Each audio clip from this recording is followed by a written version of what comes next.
जय हिंद। रवि घर के खाने की टेबल पर फैले अखबार की हेडलाइन पढ़कर हैरान हो गया। उसके पिता अखबार में छपे आर्टिकल को देख करके बोले, देखो बेटा, दुनिया में सिर्फ 2% लोग ही बड़े मुकाम हासिल कर पाते हैं। रवि ये बात सुनकर हैरान हो गया और उसने अपने पिताजी से पूछा, पर पिताजी ऐसा क्यों? क्या बाकी सारे लोग बड़ी मेहनत नहीं करते क्या? पिता ने कहा, बेटा ये बात तो ठीक है, लेकिन शायद कुछ अलग चीज़ें होती है जो सफल और अमीर लोगों में होती है। रवि ने सोचा कि सच्चाई जानने के लिए उसे गहराई से पता लगाना चाहिए कि क्यों दुनिया में 2% लोग ही असाधारण सफलता हासिल कर लेते हैं और बाकी 98% उनके मुकाबले बहुत पीछे रह जाते हैं। दूसरे दिन रवि स्कूल गया। उसने अपने टीचर श्री शर्मा से भी यही सवाल पूछा। शर्मा सर ने सीरियस होकर कहा, न जाने रवि क्या बात है, मैं भी अक्सर ऐसा ही सोचता हूँ। कल छुट्टी के बाद आओ, हम सब इसके बारे में गहराई से जानेंगे। छुट्टी के बाद रवि अपने टीचर के पास गया। शर्मा सर ने उसकी खुशी देखकर कहा, चलो मैं तुम्हें एपीजे अब्दुल कलाम की कहानियाँ सुनाता हूँ। कलाम सर कहानियाँ तो किसी को नहीं सुनाए हैं, लेकिन उनकी ज़िंदगी खुद एक इंस्पिरेशन है। शर्मा सर ने बताया कि कलाम जी 1931 में एक बेहद साधारण परिवार में जन्मे थे। उनके पिताजी नाव चलाते थे। परिवार बहुत गरीब था, लेकिन कलाम जी बचपन से ही पढ़ने में बड़े शौकीन थे। सुबह सुबह उठकर न्यूज़पेपर बांटना उनका काम था। वो बहुत मेहनत और लगन से पढ़ाई करते थे।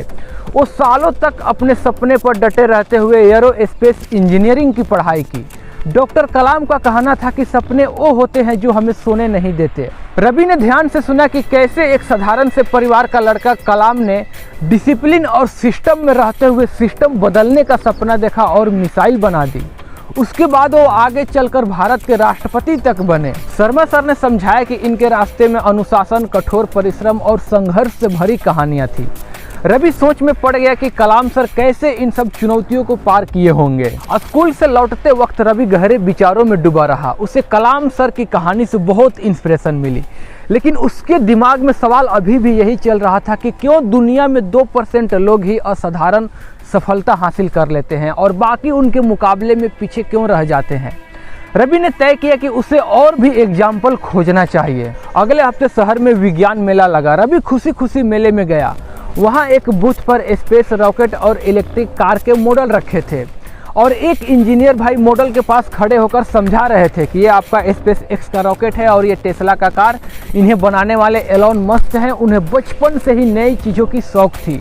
उनकी सोच ऐसी थी कि आने वाली भविष्य में इलेक्ट्रिक गाड़ियां और मार्स की खोज हो सकती है। रवि ने पूछा, लेकिन मस्क ने इतनी रिस्क क्यों ली? इंजीनियर ने बताया, यही तो बात है।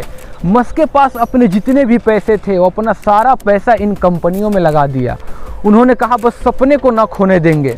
2008 में मिसाइल 3 बार फेल होने के बावजूद भी उन्होंने हिम्मत नहीं हारी। डर तो ये था कि कंपनी कहीं डूब ना जाए, पर उन्होंने जिद नहीं छोड़ी। हर बार फेल होने के बावजूद भी वो कहते रहे कि हम कोशिश करते रहेंगे। इतना कुछ सुनने के बाद रवि को एहसास हुआ कि मस्क जैसे महान लोग भी बहुत हारे हैं, लेकिन वो रिस्क उठाते रहे और लगातार मेहनत करते रहे। स्पेस रॉकेट का मॉडल देखकर ही उसके मन में विचार आया कि रिस्क लेना भी कितना जरूरी है। इंजीनियर ने कहा, बिल्कुल। मस्क जैसे लोग कहते हैं कि बड़ी कामयाबी के लिए बड़ा रिस्क और मेहनत दोनों चाहिए।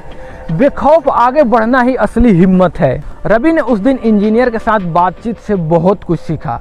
फिर उसकी मुलाकात अपने एक दोस्त अनिल से होती है, जो किताबें पढ़ने में बहुत बड़ा शौकीन था। स्कूल लाइब्रेरी में अनिल ने उसे जैकमा की बायोग्राफी पढ़कर सुना रहा था। अनिल ने बताया कि यार, जैकमा चीन के एक छोटे से शहर से आता था और अंग्रेजी सीखने के लिए सुबह सुबह निकलता था और शहर के सबसे बड़े होटल में चले जाते थे।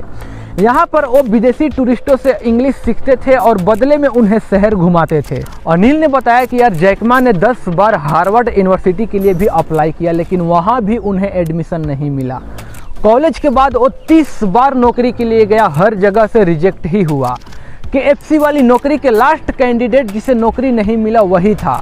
KFC में नौकरी के लिए 24 लोगों ने अप्लाई किया था, जिसमें 23 लोगों का सिलेक्शन हो गया। केवल जैकमा का ही सिलेक्शन नहीं हुआ, लेकिन फिर भी उसने हार नहीं मानी। उसने कहा, अगर हार मान गए तो मौका चला जाएगा, लेकिन अगर लड़ते रहे तो जीत का एक छोटा चांस भी रहेगा। जैकमा ने 1999 में 17 दोस्तों के साथ मिलकर अली बाबा की नींव डाली। तब पर भी लोग उस पर हंस रहे थे, लेकिन बाद में अली बाबा दुनिया के सबसे बड़ी कंपनियों में से एक बन गई। इतना कुछ सुनने के बाद अब रवि को समझ में आने लगा कि सफलता कैसे मिलती है और इन लोगों ने इतनी असाधारण सफलता कैसे हासिल कर लिया। उसने सीखा कि इन सब लोगों में कुछ एक जैसी खास बातें थी। सभी में साहस, विश्वास और कभी हार ना मानने वाली हिम्मत थी। हर किसी में लगन से काम करने की खासियत थी, मंजिल चाहने की लगन और उस तक पहुंचने की जुनून, चिंता और मुश्किलों को चुनौती समझकर डट जाना। ये गुण जिसमें मिलते हैं कामयाब वही लोग होते हैं जो धैर्य, डिसिप्लिन और रिस्क उठाने की हिम्मत रखते हैं।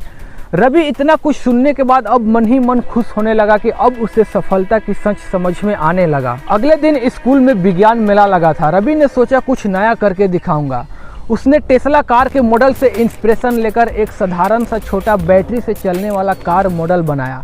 जब पहली बार मॉडल ठीक से नहीं चला तो उसने थोड़ा निराश हो गया, लेकिन फिर उसकी जहन में जैकमा की बात आई कि अगर हार मान गए तो मौका खो दोगे। रवि ने खुद को हिम्मत दी और दूसरी बार फिर मेहनत की। उसने समस्या ढूंढी, बैटरी को ठीक से लगाकर पूरी तरह सुधारी और तीसरी कोशिश में छोटी कार ने चलना शुरू कर दिया। उसने इस मॉडल को स्कूल प्रिंसिपल के सामने दिखाया था। प्रिंसिपल भी देख करके हैरान हो गया कि रवि इतनी कम उम्र में इतनी लगन और मेहनत दिखाई। रवि का हृदय गर्व से भर आया। उसे एहसास हुआ कि यही असली सफलता की भावना थी, मुश्किलों में हार मानने की बजाय लगातार प्रयास करते रहना। घर लौटते वक्त रवि मुस्कुराते हुए अपने पिता के पास गया। पिता ने पूछा, क्या हुआ, सफलता मिली? रवि ने कहा, जी पिताजी, मैंने जाना कि सफलता के पीछे एक मिशन, विश्वास, हिम्मत, साहस और डिसिप्लिन का हाथ होता है। रवि ने आगे कहा कि अब मैं जान गया हूं कि मुश्किल राहों में भी आगे बढ़ते रहना, रिस्क लेना और कभी हार ना मानना ही सफलता की चाबी है। रवि के दिल में नए विश्वास की किरण चमकी। दुनिया में चाहे कितना भी लोग कोशिश कर ले, सफलता उन्हीं को मिलती है जो अपने काम में जिद्दी होते हैं। उसने अब ठान लिया कि वो भी अपने सपने की ओर पूरे डेडिकेशन और धैर्य के साथ बढ़ेगा।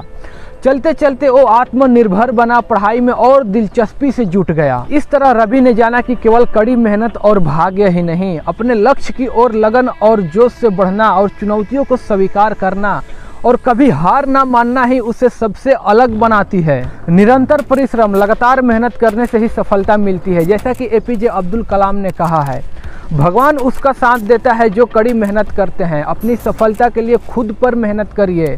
कोई भी बाहरी ताकत तब तक आपका मदद नहीं करेगा जब तक आप खुद पर मेहनत नहीं करेंगे।